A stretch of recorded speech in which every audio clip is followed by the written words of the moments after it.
Welcome to Question Time, the programme where the audience can put questions directly to those in power and those who want to be in power. Tonight we're in the seaside town of Aberystwyth in West Wales. Plaid Cymru hold the Westminster and Welsh Parliament constituency seat here, but it's Labour who've run the devolved government in Wales for over 20 years. Tonight we're talking about that royal race row. Not everyone here agrees with the way the palace has handled it, and the crisis in ambulance waiting times. Believe me, you will want to hear the stories from our audience. Welcome to Question Time.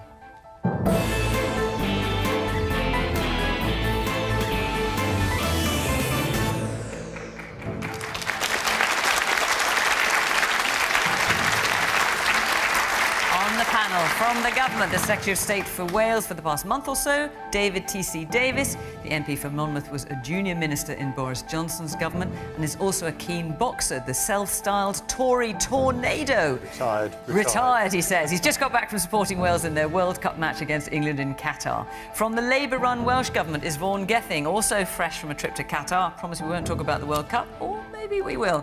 Mr Gething is Economy Minister and his party have exactly half of the seats in the Welsh Parliament or Senedd. Adam Price is the leader of Plaid Cymru. They remain committed to Welsh independence and have just under a quarter of seats in the Senedd.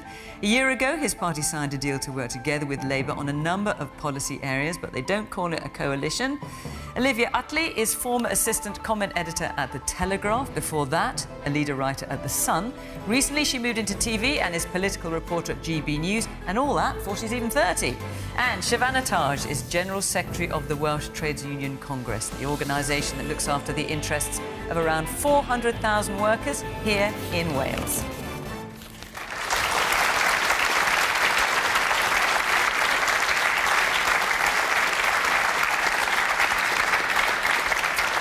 Good evening, welcome to Question Time from Aberystwyth University as it celebrates 150 years as Wales's oldest university. Welcome to our panel here, of course, welcome to our audience, and of course to you at home. Do join the debate in the usual way on social media at BBC Question Time, and we'll hear what you've got to say. OK, our first question tonight is from Margaret Jordan. Lady Hussey repeatedly asked Nugesi Fuloni, where are you really from? Is this more evidence of racism in the royal household? So this is a story that blew up yesterday and is still making headlines today. Vaughan, you've talked about racism that you've experienced on when you've been on Question Time before. What was your response to this particular story? I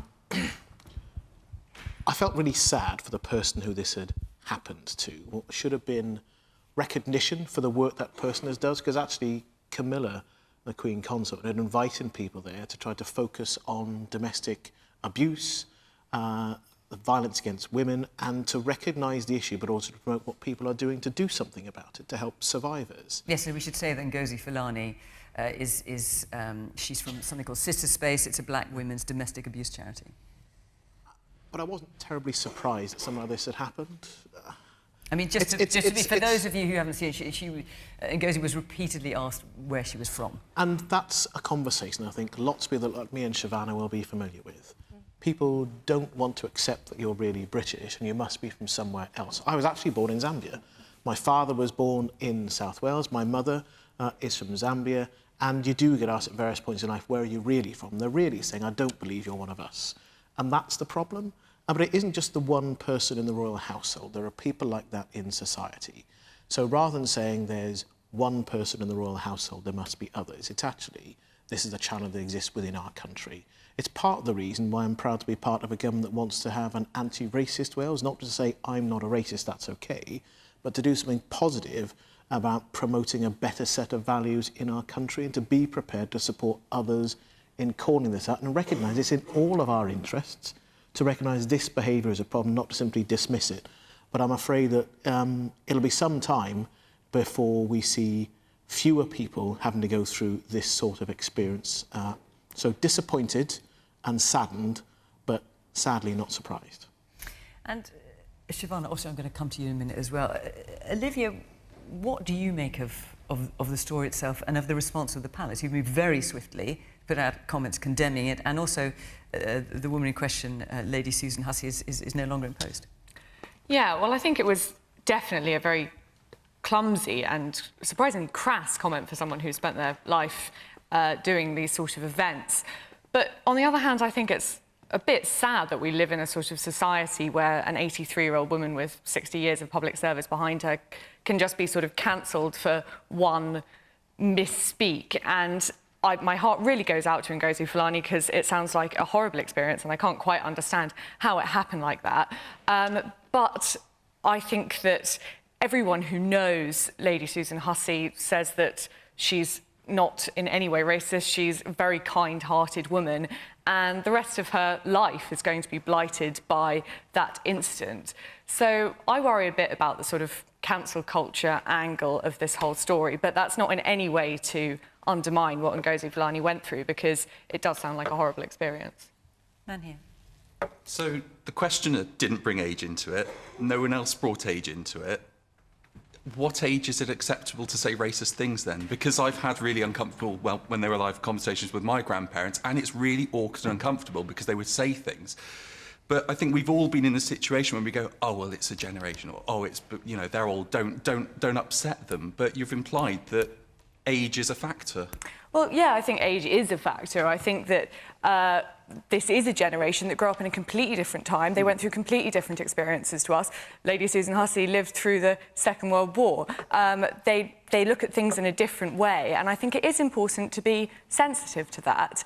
And I'm saying, of course, that we should also be very sensitive to the feelings of people like Ngozi Fulani, who obviously felt very hurt by this. But I think to completely ignore the age factor would be absurd. OK, but Vaughan, I can see you're shaking your head at that. I just want to bring Shavanah in, if you don't mind. Shavanah. What happened yesterday was... it was on Tuesday. Sorry, on Tuesday, I think is actually, for me, it's the experience of most people who look like me, and Vaughan, as Vaughan has already mentioned. And can I ask, because Ngozi Fulani has described it as abuse, is that how you would describe it? I would describe it as racial abuse. That's what it was. Her hair was moved to the side in order for her past to be seen, so that the person who was speaking to her could work out exactly where she was from. I think that it's also important that we note that over the last 5 years alone, the majority of BME workers have reported being racially abused. You know, at that moment in time, where she was, that was her workplace. And so if we are... So it's really disappointing, but I think it's also... Do you have any truck with what Olivia's saying? Well, I think that we've got to get past this generational issue. I do believe that we've got to get past that. And that's why I think that what the Welsh Government is doing in terms of introducing an anti-racist Wales action plan will help us overcome some of these issues.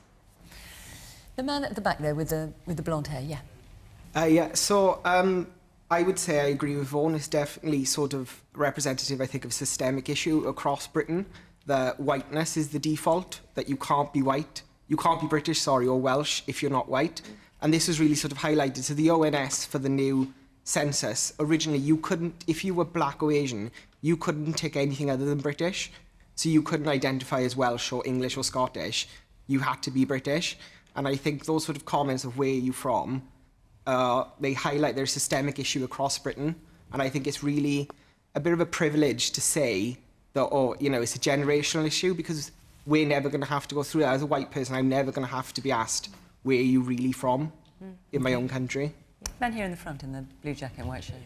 In my experience, it's not just about age, because my grandfather, I'm mixed race, so I come from a family that's from Wales and a family that's from Jamaica. And I've seen comments like that be made on both sides of this sort of, there's this generational gap, and I think the idea that we have to accept it is wrong.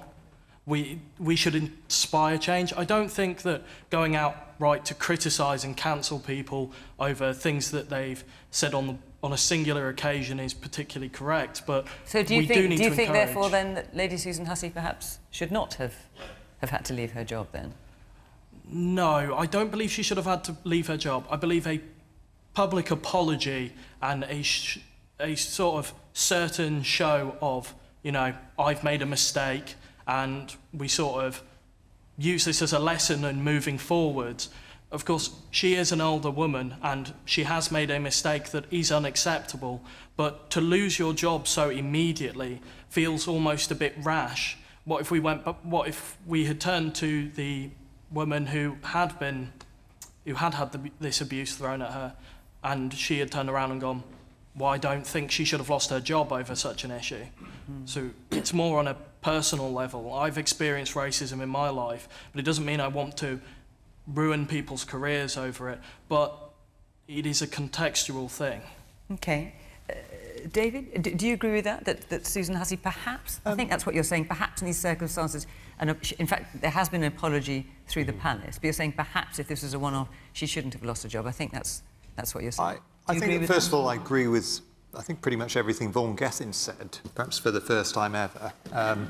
And yes, I agree with this gentleman to an extent. I mean, let's be honest about it. It's fundamentally wrong to ever question whether or not somebody is British because of their ethnicity or where they were born or their religion or anything else. If somebody is identifying themselves as British or as Welsh and British or whatever, that should be good enough.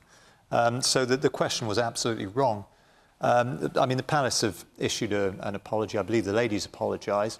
But I take this gentleman's point because I think what he's saying, sir, is that perhaps it would have been more forward-looking for those two people to have a conversation and for Mrs. Filoni to be able to explain why she felt hurt and why she had every right to feel hurt about that question being asked. And perhaps that would have been... And in fact, I think actually I listened to her being interviewed and I think she said she didn't want anyone vilified or to lose their job. She wanted to explain her position. So I suppose I agree entirely with what she said as well and what you're saying. So do you think the palace has overreacted then? No, I don't think so. I'm not going to second-guess the palace. I mean, they've made a statement and an apology has been issued. I'm not criticising the action they've taken, but I do wonder whether perhaps if Mrs. Filoni had perhaps made the point a bit earlier, and I'm not criticising her for not, by the way, perhaps that would have led to a conversation. But ultimately, fundamentally, it was wrong to ever ask that question. It's wrong to ask that question of people in the way that it was asked. And, as I said, I'd probably pretty much agree with everything I've heard.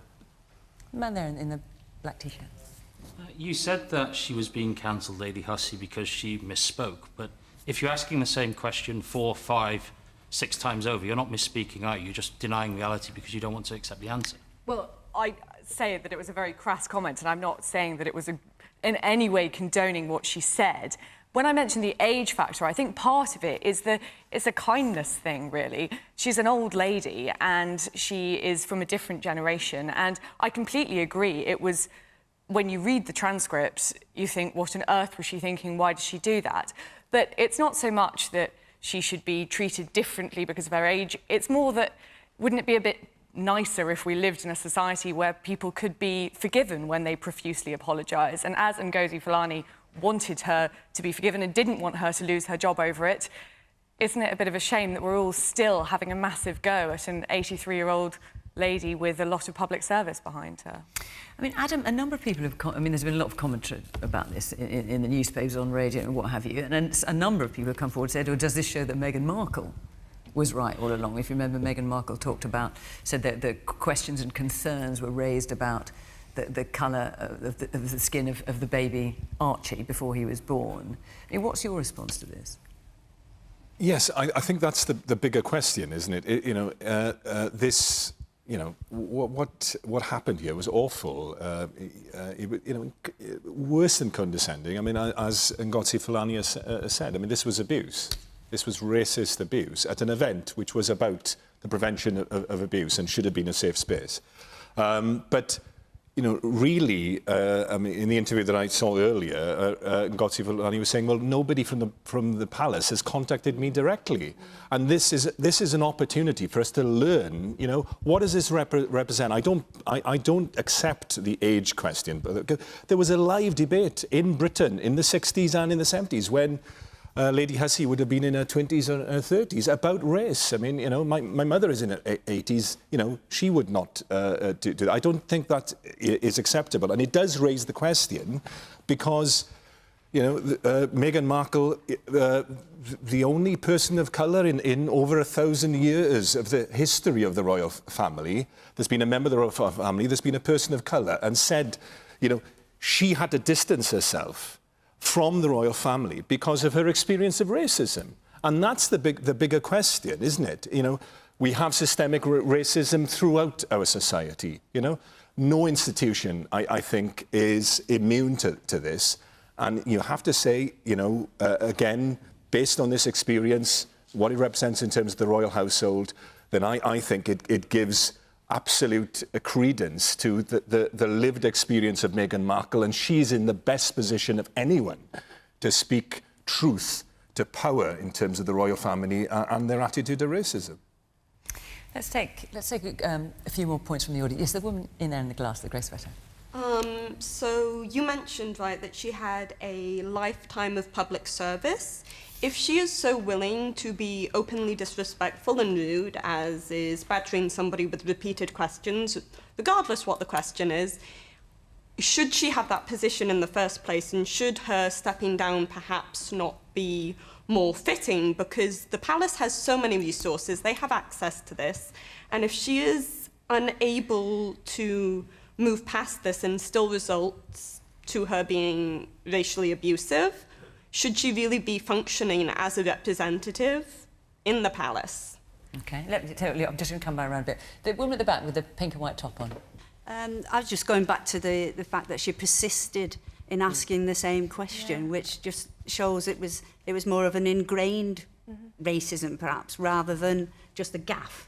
Yeah. Well, let me just ask, I'm absolutely not taking a view in this one way or the other in terms of what Olivia's saying here, but because you are all very much taking the view that Lady Susan, clearly no one is saying that what Susan Hussey said was in any way acceptable, but no one's taking the view that you're taking, which maybe is that maybe she shouldn't have gone. Is anyone in the audience agreeing with Olivia about that?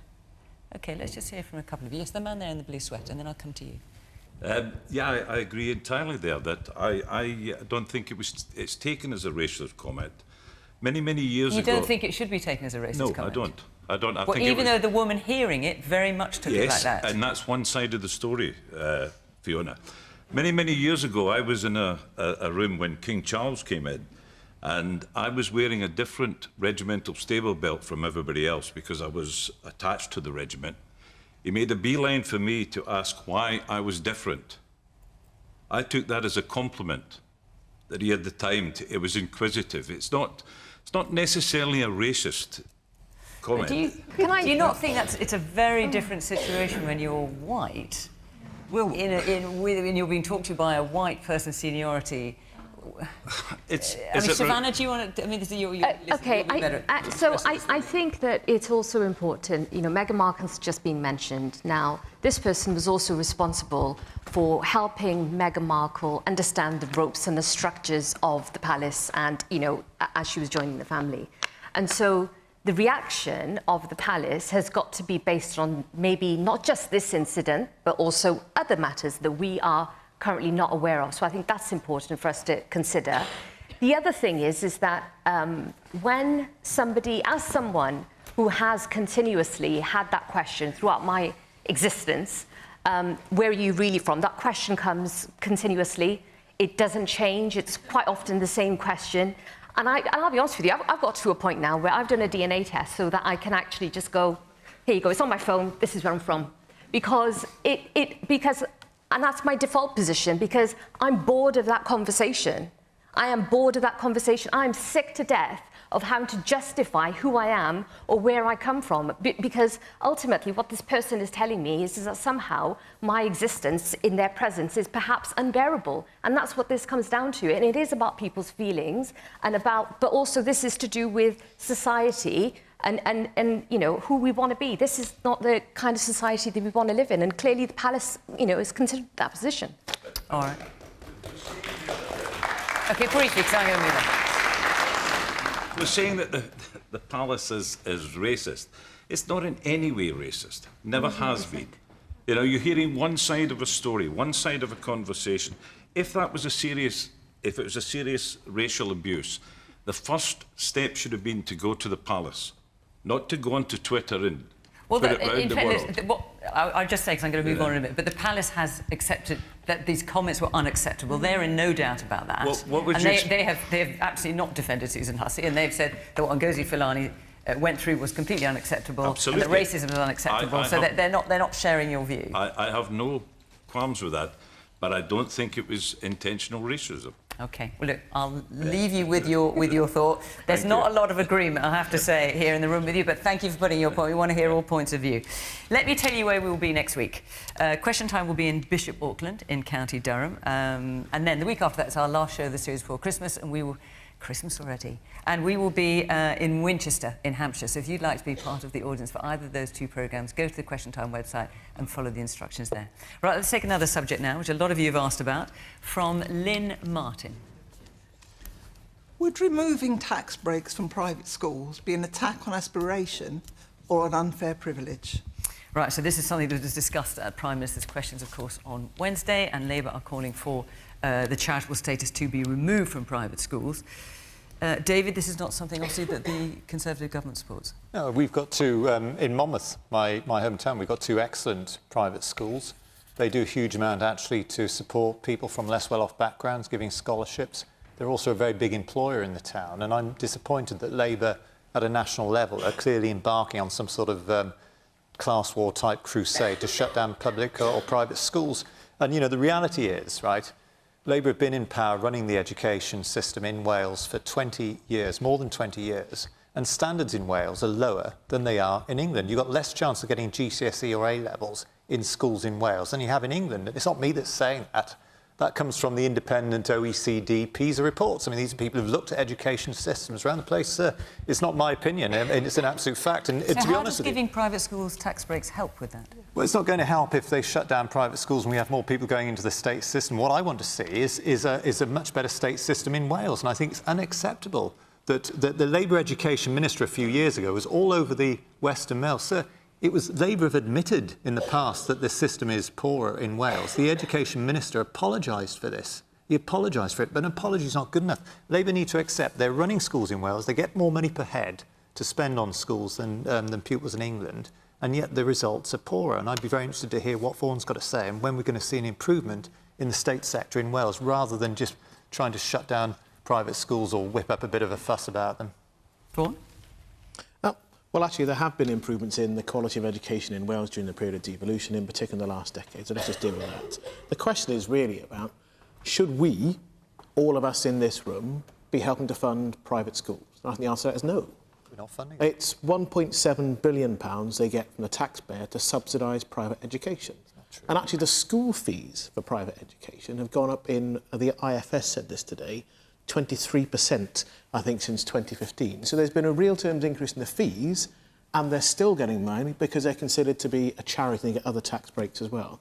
I don't see how that's justifiable in modern Britain, and it's fairly ridiculous for the Prime Minister to say that wanting to take the tax breaks from private education to put that into state education, where 93% of the population send their children, is an attack on aspiration.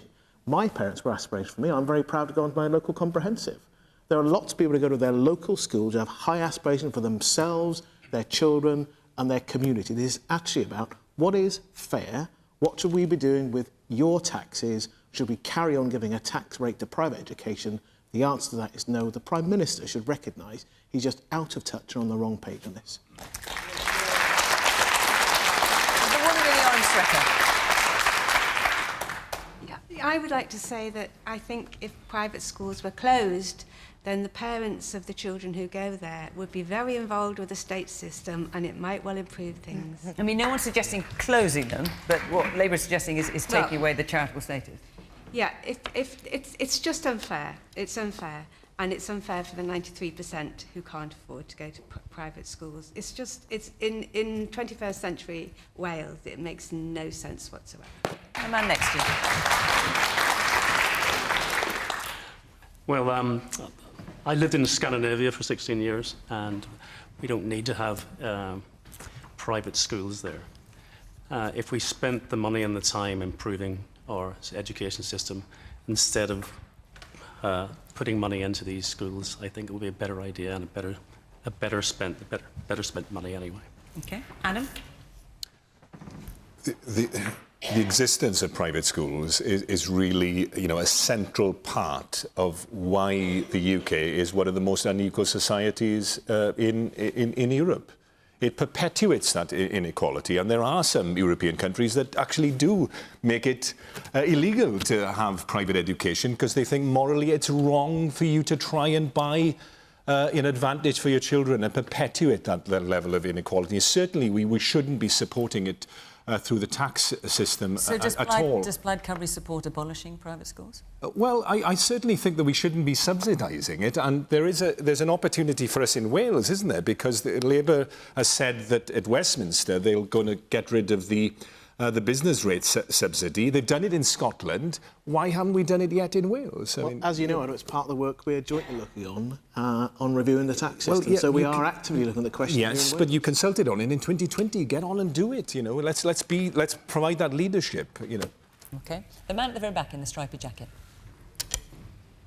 Yes. Hi. Well, if education is a devolved power within Wales, can the Labour Welsh Government implement this policy in advance of a general election? Exactly. I don't think we can deal with charitable status. That's not devolved, and it's the charitable status that is the biggest one of the tax breaks. We are looking and reviewing business rates, which is one of the things they get a break from as well. We have a handful of schools here.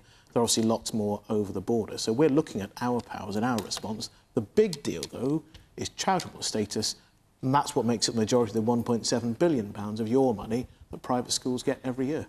Okay. Sorry, isn't the biggest part of that also VAT?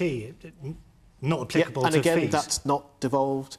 So you've got to ask questions about why this exists and what we can do about it. If all those schools were closed down, they wouldn't be paying any tax anyway. You're not going to be any better off. There's no subsidy going to these schools. Look, I don't have a problem. In fact, if you shut those schools down, take children out, they're all going to go into the nearest state secondary school, which means that they're going to be under even greater pressure than they are. That's if you shut them down, and we're not suggesting proposing shutting doing them that. Well, that's obviously what's behind all of this, isn't it? That's why you're looking at all the tax breaks. If you want to pay breaks. for your children to go to private school, that's your choice. But I shouldn't subsidise it with my taxes. My constituents shouldn't, and neither should any of you. Okay. The man at the front with the walking stick. Not all, but most of our recent Prime Ministers and most of the cabinets have all had private education. When we consider the many disasters that they've visited on us, is that not a better excuse to just close the damn things down? Right. So, yes, 65% of the cabinet were privately educated, since you mentioned it. Olivia? Well, I look at this from, I think, quite a sort of pragmatic angle. I think that Labour's policy of getting rid of charitable status would end up with the result of closing down a lot of private schools, because lots of parents who send their children to private schools skimp and save to do so. And we're not just talking about sort of Eton and Harrow here. There are small private schools in small rural areas which do quite a lot of good for the community. And I do worry about those children then being put on the state sector, which is already under a lot of strain. I also think that parents are going to find a way to confer privilege on their children, whether or not private schools exist. I went to a very good state school, and there were parents there who wanted to send their children to a state school because they were ideologically preferred that, but ended up sort of getting around that by giving them lots of extra tuition on the side, lots of tennis lessons, lots of music lessons, etc. And basically, parents are going to want the best for their children, and they're going to find a way of doing that one way or the other. And if they're rich, they might think that spending it on education is the right way of doing that.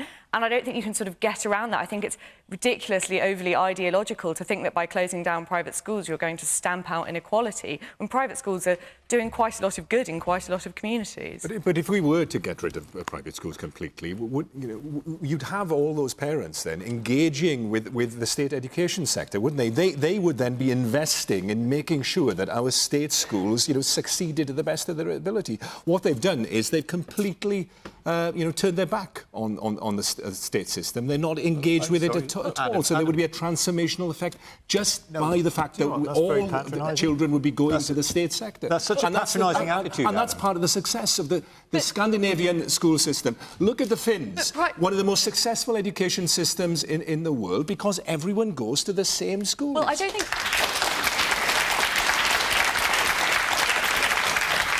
I love the way you assume that parents who send their children to a local state school are incapable of engaging and actually improving the standards of those schools. Why do you think parents... Hang on. Why are you thinking that somebody who's gone to a private school is going to be better at improving the state sector than somebody who's gone to a state school as I have myself. That's not what I said. The point is Indication. everyone should be engaged, everyone working together, and you know, that sense of... also forgetting the impact of some of the good private schools, the work that they do in their community. So, for example, there was a private school down the road from my state school, and girls from my state school would go to that private school for Oxbridge entry help, and they gave us their playing fields for sports days and for activities, etc. There is good work that private schools do in the community, and as David says, they also produce quite a lot of jobs, and that they're a fantastic export. I mean, there are branches of really good English private schools opening up in the Far East. That should be something to be proud of. I don't understand why we're stomping on something but which... They don't need £1.7 billion of our taxes to do that. Let me bring Shavanah in, who's not had a chance to get a word in edgeways. I have young children. They go to a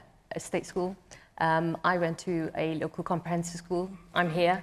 I think that what we need to be very aware of is, I think, the comment that was made about when you look at the UK government at this moment in time, when you look at the makeup of the cabinet and the decisions that they've been taking. So this is about elitism, and this is about, you know, creating that two-tier system.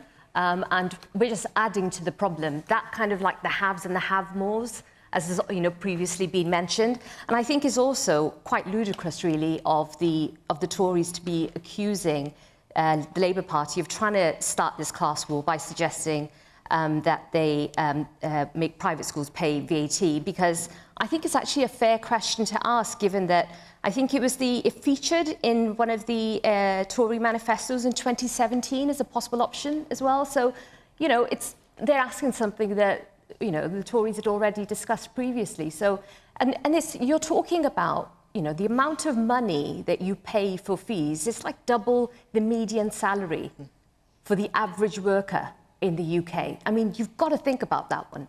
OK, let's take another question. From Rodri Lloyd. As images emerge today of ambulances backing up outside hospitals for 40 hours and having personal experience myself of waiting for an ambulance that never came, what does the panel suggest as a solution to the continuing crisis with ambulance waiting times? So, of course, we've got the worst ambulance waits on record. That was announced today. We've also got a pending ambulance workers' strike, paramedic strike. Rod, you talk about your own experience. What was your experience? May last year, my daughter had her first epileptic seizure. She was how old? She was 3. Awful, but you do what you do. You ring 999, and the call handler was excellent. But you just got the feel that they couldn't understand why we were waiting so long. And being told, your instinct as a parent, right, OK, if it's taking long, put them in the car, take them yourself. Being told then, don't do it, because if anything happens on your head, be it. To then a few hours later being told... A few hours later? Hours, a fair few hours, having a phone call from the ambulance service saying, listen, we're not going to get to you, take it yourself. To then where she subsequently had a second seizure in the local hospital. And then having been met then with staff saying, where have you been? We were waiting. Wow. And at no point do I blame the ambulance crews or anything. To be honest with you, they're heroes. Because anybody that can go to anybody's door in a shift, maybe 6 times they've had to go, and what they did to us, and they said, sorry, and keep doing it and doing it and doing it. But so you had to wait hours? I mean, that must have been, well, that must have been terrifying for you. It was awful, just because you're left in a position then where her epilepsy is as such that she'll go into status, where it can go on for half an hour, and part of the care is to say, just ring 999, tell them what's going on. It's a case of not losing trust. You lose faith. Right. Because you're constantly thinking, well, I'll ring, but will it come? OK. So, Vaughan, let me come to you. Obviously, health was your watch previously. What does the panel suggest, is what Roger's asking, as a solution to this current crisis? Now, health is a devolved matter in Wales. Can you not sort this out? Yeah, first I'm going to say I'm really sorry for the experience that you and your family have had, Rodri. When I was the Health Minister, we started to see real improvements in ambulance waits and what it meant not just to wait for an ambulance, but actually getting people out of a hospital as well. Since the pandemic, we've seen things get much worse than they were beforehand. And that's both about the staff that we have. It's also about the significant increase in activity in our healthcare system. And it's not just at the front doors. You have this challenge of getting people to the right place for their care. So some people don't need to go into hospital. That's only part of the answer. It's also a challenge of getting the right numbers of staff into the whole service. We've increased the training for NHS staff numbers in all my time as a health minister and continued. But just given that Labour have been in power in Wales for 20 years, and Rodri's experience, and everyone accepts the pandemic has made things worse, but nonetheless, there was an underlying problem. How is it still so bad? The biggest issue is our challenge of getting people out of hospital when they no longer need to be there. Because in every general hospital in Wales, there will be people who no longer need to be in hospital. It's actually social care that's our biggest challenge, to unlock this problem. And that is devolved as well? It is. And to actually give us the capacity we need in social, we need to invest in the numbers of people we have. And it is also about health and local government and the individual private homes that often operate in parts of Wales working more successfully together. So it's partly about resources, but if we can't resolve the social care issue, then we won't get there. That's why we're looking again at whether we should use our tax powers or not to have a social care levy, to put more money in on a progressive basis. The conversation about resources is entirely linked to this, and you know as well as I do that in real terms our budget has gone down. If we can resolve resources into social care, and the fix that was due to come at a UK level would have helped us from a resource point of view here, then I think we could have done something about that to make sure that you and other families, I know there are other families like you, Rodri, who have an unacceptable experience in our system at present. Does that answer your question? Are you satisfied with that? It answers it to an extent where earlier on this week, bearing in mind my daughter had a diagnosis, she come home, we deal with it, we go through the hell that is trying to find the right level of medication. This week, this Monday, I had a phone call from our community nurse that specialises in children with illnesses in the community, in tears, because she's got to stop being our nurse. We haven't got one anymore. She's been taken off us. So it's all well and good saying supporting the community. It was there. We had it. Bear in mind, we had to wait for it. We had it.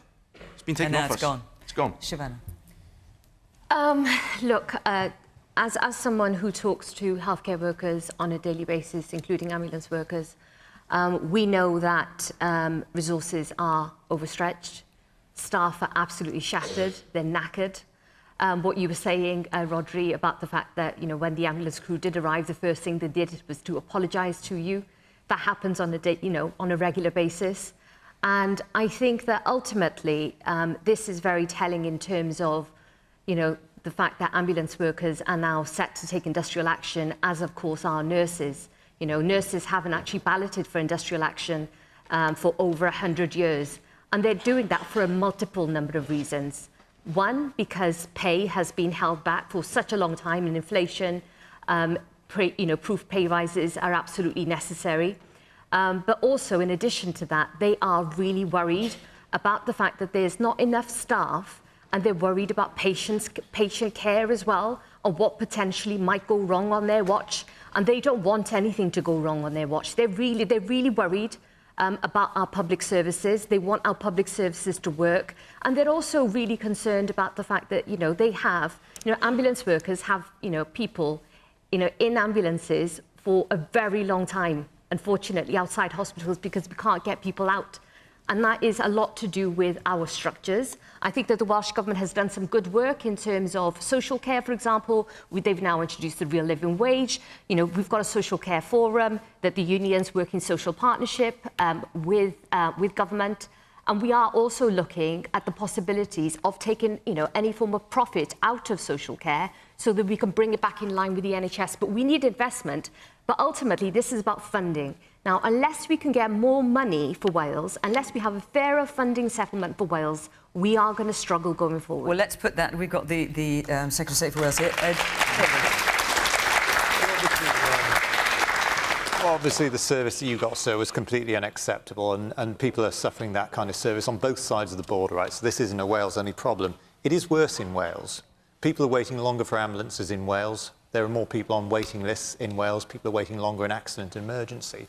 And it can't be just down to funding, because actually for every pound that the UK government spend in England on the health service, they give £1.20 per head for Wales to spend. We saw a record-breaking budget given to the Welsh Government at the last budget, which was an extra £2.5 billion or so, another £120 billion in the autumn statement, because that's the one thing we've protected, is the health service and actually also education. So Labour have been in charge for 20 years, over 20 years, with the health service.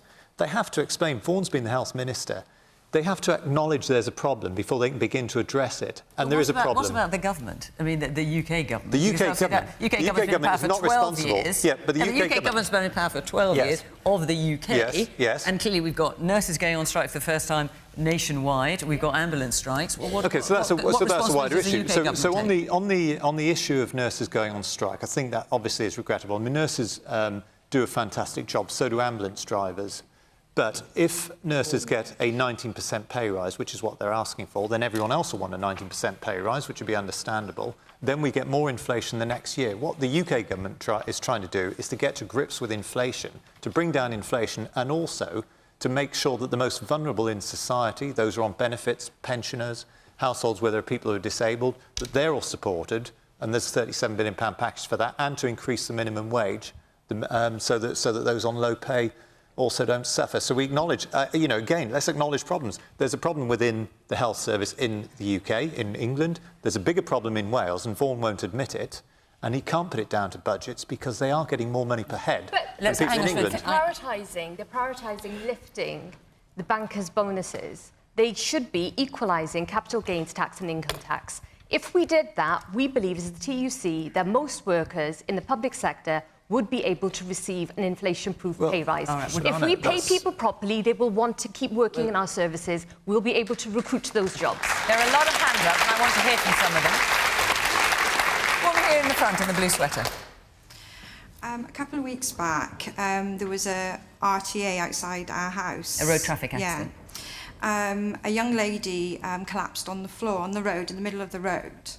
Now, myself, my daughter and my husband went out to her. There was only her there. She fitted and she stopped breathing. So we did CPR while I was on the phone to the emergency services. I was having direction from the emergency services telling me that there was no ambulance available, but there will be one soon. Well, even though she'd stopped breathing? She stopped breathing, so my husband and myself were doing CPR, and my daughter was there. It got to stage, we got to 20 minutes, and I was pleading and begging the call handler, and I was probably sounding very irrational at the time. Please, please come out. This lady has stopped breathing, and we're trying to save her life. In the meantime, we're in the road while cars are speeding past, by the way, so we were putting our own lives at risk. Half hour before a police car turned up. When he turned up, he got out, he took over from us, although we were aiding him, helping him. He still got the call handler taking direction of what to do to save this girl's life. So when did an ambulance turn up? It was a good nearly 2 hours before an ambulance turned up, because they were stuck over. We live in North Powys, and they were stuck, obviously, in Shrewsbury or Telford Hospital, because that's where our nearest one for us is, which is, 40, 50 miles away. When they did finally turn up, they then had to call the air ambulance, which is another issue in mid-Wales, because they're trying to campaign to keep the air ambulance there. And, we are fighting a campaign to keep it there. Nothing, we were dealing with something we shouldn't have been, and while we're on the subject, there was no blankets, so I had to give 3 blankets from my house, because these police cars that did finally turn up, and the ambulance didn't even have any blankets for this young girl who was, clearly in a bad state. Woman here in the turquoise jacket here in the front. Can I go back to what Mr Davies said about getting people with their benefits, getting that support to them? Citizens Advice today have said that there are lots of people struggling, and if there was more resource going into organisations like Citizens Advice, we could actually make sure people got the benefits they needed. That would improve their state of health, and there'd be less demand on the health service as a consequence. Is there something you can do to help charities like Citizens Advice, I think Citizens Advice Bureau do a very, very good job indeed, and I've always worked with them as a constituency MP, so I can't answer that one straight away, but I mean, I'm sure that both Welsh Government and UK Government would recognise that work and look at ways of doing it, because your point's a fair one, actually. So, Man here in the red sweater. I want to come over a few things, basically, because I feel very strongly, although the money's going into the health service, right, it's going to the wrong area. The majority of that is going into the administration, right? So take the money off the administration and give it to the workers. Simple as that. That's one way of getting your workforce back and happier. Second thing, I want to share a very personal thing on the social aspect of the community social. I was left for dead just over 8 weeks ago, right in my own home. I couldn't stand up. My leg had swelled and the pain was agonising. My bladder had been going silly, everything like that. I was totally covered in everything, right? And I kept begging and begging over the phone, please get a social worker out to me, please get some community nurses out to me. What was this to 999, are you saying? And none of this happened, right? Sorry, and were you ringing 999, just so I had rang on one occasion, and in the end, some paramedics did come out, an ambulance did come out. They took me to A&E, right, up here in the hospital. And then, after I'd been seen in A&E, I still could not stand. I could not move. My bladder had been going silly again. I wear pads because I have to. And they were very heavy. I couldn't do anything about it. I was dripping all over the place. Every time I tried to stand up in my home, I fell over. Right. What could I do? My brother saved my life. I spoke to my sister on the phone and told her what my situation was. So she asked my brother to come all the way from the Wirral with his son to help me. Okay. Well, let's get a response from our panel, shall we? Adam. The stories, these heart-rending stories, are what we're hearing now, constantly throughout Wales. Everyone has their own experience of, the health service. Born in Wales, it's on life support, isn't it? It's dying before our very eyes. These stories that you were sharing about nurses crying, how many of us have experienced that? Nurses crying after their shift, nurses crying with patients on wards because of the extreme stress that they're under. And on top of that, as Shav was saying, not only working under this constant stress, coming after the pandemic, and feeling undervalued because of, the pay award. And it has to be, I've got to say this as well, Unison, a Labour-affiliated union, saying that the Welsh Labour government's pay offer is derisory, These were the people that we clapped throughout the pandemic, rightly. And now, with inflation... do you think the nurses, for example, the nurses should get the full pay award that they're asking for? Yeah, look, absolutely. I think the case is clear, isn't it? Why are people... Part of the problem that we're facing in terms of the state of the service is people are leaving it. They're leaving it through burnout. And they're deciding to work as in agency nurses. They get far better treated as agency nurses that are brought back into the health service. Backdoor privatisation, effectively. Why don't we actually use that money, 134 million that we spent in Wales on agency nurses, that money could be used actually to give the nurses a decent pay rise and invest in the future. And you've got to remember, this derisory pay offer, way below inflation, but 4-5% when inflation is now 11%. That comes on the back of 12 years of real terms pay cut for public sector workers. So there's a challenge here. There's a challenge here. Yes, we get an unfair settlement from the Westminster government, and we've got to demand fairness.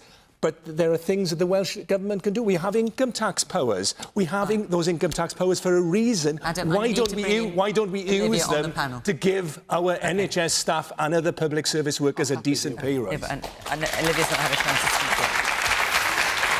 Olivia. Well, I think the experiences that we've heard tonight are pretty horrifying, and I think it speaks to a truth that the NHS as it is, I hate to say it, that it's not functioning properly, it's not fit for purpose. And we can keep saying that it's about funding, but it's not really true. The government's now spending 50%. What, not true at all? Well, the government's spending 50% of all public spending, day-to-day public spending, is now on the NHS. It's essentially an NHS with a rest of a state attached to it.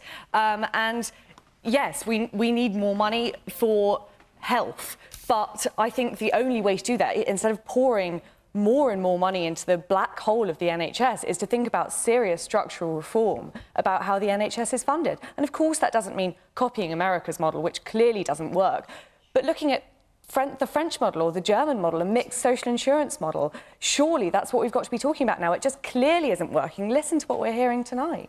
OK, all right. We haven't got much longer on the programme, and I want to get one more question in from Gwenda Williams. Is belief in God an outmoded belief in the 21st century? And if so, is that a good thing? So, Gwenda, I think you're referring to the census, which suggests that for the first time ever, less than half of people in England and Wales now describe themselves as Christian, and the number who said they had no religion at all increased to 37.2%. What's your view, Gwenda? I'm an atheist on the agnostic side of the spectrum, really, because nobody really knows. But while religion has done good things in the past, it's also done an awful lot of bad things in the past and in the present. So do you welcome this? Sorry? So do you welcome the fact that... I would welcome a decline in religion, and particularly the sorts of religion that oppress and repress and are misogynistic. I would welcome a decline in those. OK. David? I don't really think it's a good idea to mix up politics and religion. I don't think politicians are wise to start suggesting that their religious views should be imposed on anyone else. And I don't really want to go into mine in particular, but I do agree with you. There are aspects of some religions that can be seen as misogynistic, and that's something that, that we should look at as a society. There are people within all religions who can behave in a misogynistic way, or use their texts, if you like, to justify texts that may have been written hundreds or thousands of years ago, to justify attitudes that I think are outmoded. But I don't want to get into a religious discussion, if you don't mind, because I'm not overly religious, and there have been times when I've been brought up as an Anglican, and I felt a bit fed up with the Anglican Church because I felt they're so left-wing, so there's not much of a home for a conservative like me in the local church. Shavanah? So I think that faith and politics are two separate issues. And when it comes to making decisions as far as legislation is concerned, they should be separate matters. I am a Muslim, Welsh Asian woman myself. That's how I identify. But it's a private matter for me and how I practice my faith and who I am. For me, it's about equality, justice, freedom. That is ultimately the basis on how I operate as a human being. So in terms of the question, Shavanah, is belief in God an outmoded belief, given what we've seen in the census? That's why you're asking, Gwenda. And if so, is that a good thing?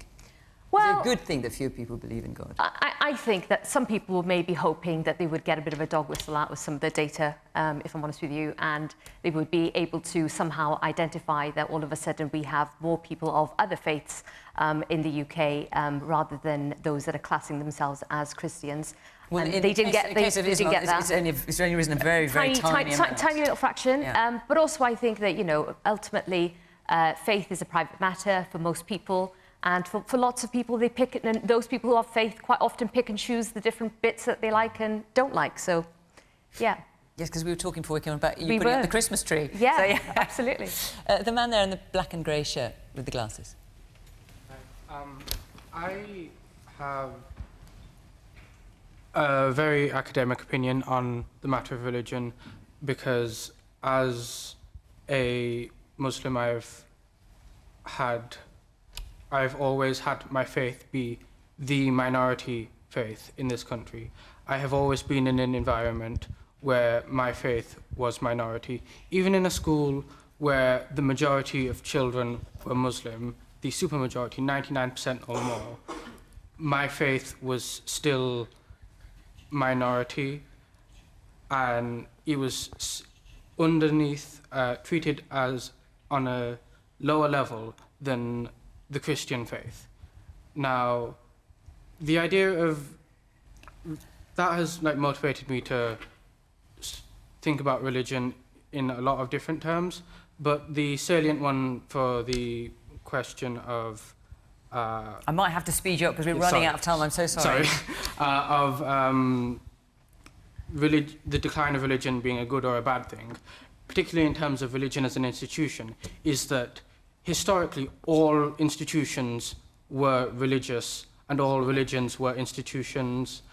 And the difference between the two is a very modern concept, and trying to intertwine the idea of religious morality with institutional morality, which has historically been I'm going to really have to hurry you up, because I'm so sorry, because I've got to bring the panel in.